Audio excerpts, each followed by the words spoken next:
chaguchut lum ko kamal we ko kamal telwanga chagucho jel garamam mam telkwanga telpiu belto chadak pa kon ramamane biya kamal ka Noor Online TV ke jan gwasame biya roch biya jeling roja dan ban ko pinge jan gwasame roch minyono chala no take check mitikaruni jan diok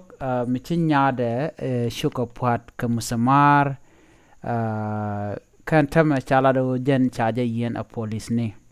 roja dan ban ke jan gwasame mi jiram jirit gore jin be subscribe shikamnen yana magwasa mo che chuk nyade che jayet jala dan banling shala do sha shing mitekarun de jandiok yen a police ni ko che nyade matot ki mitekarun to tot sure the pot ka musamar mi bar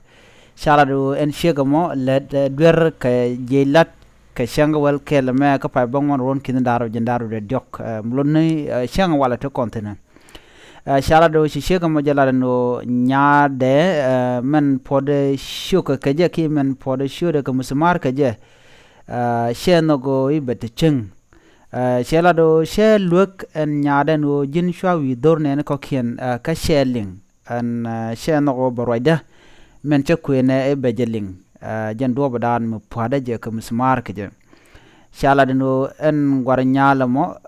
ke nyamto dan sha shure sha je pot jare dul walantem gwad mutom gajetin ka walko bishode baloy goya shala beno en gwarnyala to mo te kurun bakal karodien kamman ke shegan te kurun de jendok shala do rode nyamto mo te run bakal karodien kurun de kade kajan gwasa mo teman ba cara do ruede lo te gadreide news no en nyade la jele ke la jene kunman racing dien bodor kokien bod ten logo lat ke logo jano loga mamade ci shek mo jala do nyade logo jano loga kaletching nogono be jal ke bore dor te kokien kene de kono tiengne shala do riga mo toka ka kor pesne dang chirm pes dang diok minyono jeno kan pes dang diok ti minyono pes dang di ka kor pesne dang di nika gwade dane sha shwut nyaade sha wanka sha ka de lol ki sha ka mut an gwasamo shala do ajen woje kelamo en woje dana to rekten wude ci nyaada mutikarun wal baro ci wanga ci ka de lol ka ci nyamo me ci nang dul wal ki jip ci wankel ci jegala to ko wanga do dien nguda goye ke ci te ka gwam ton menene je tala ro ri ko mo ledere wika so Sudan ka toj kanti e jen gwada dan en leri ka to rodenten shala ro sha shego mo chaje yena tema jare ti jien ko shereng mishena me ci jelat kari gati wa kari la rudien katoñ kanti news no te kari lat ko rudien te chukum ja goro kari ko to ba ga yikap chon ko do badan cha goro buka won yam kaje anyam to te run bakala ko rodien anu de sure de je pat reng mi de longo man mnyono man men cha lat dwer ca nyaade ce de mo ke reg diide mo pode je ko musmar ci ko men ci atura dana me ci ajenen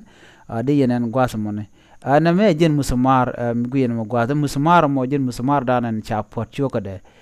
de yen gwich musmar te chokade mnyono ci chega mo ci nyaade mo ton mo te karun bakel karodien ci chode ci je pot ko ci nyaade ci bjal na me jen der dana cha la de jen chega mo kan chode kanalat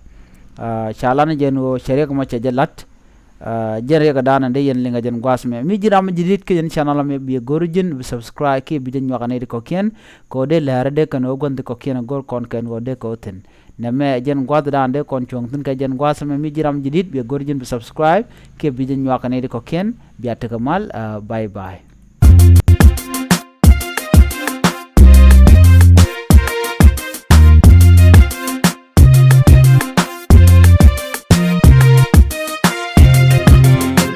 chaguchut lum ko kamal we ko kamal